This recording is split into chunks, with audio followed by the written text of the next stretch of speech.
Ukiona wewe ni mtu ambaye unasema ulikuwa unafuatilia mieleka lakini umeacha kufuatilia kwa sababu umegundua ni mchezo wa kuigiza, basi tambua wewe haujawahi kuwa ni shabiki wa mieleka.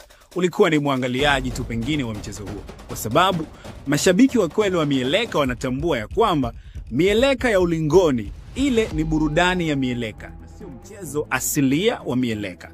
Lakini pia wanatambua ya kwamba mchezo wa mieleka sio mchezo unaojumuisha ngumi au mateke na vitu kama hivyo. Kwa hiyo ile ni burudani tu ya mieleka ambayo inakuzwa kwa mambo fulani yenye kuvutia na kuburudisha.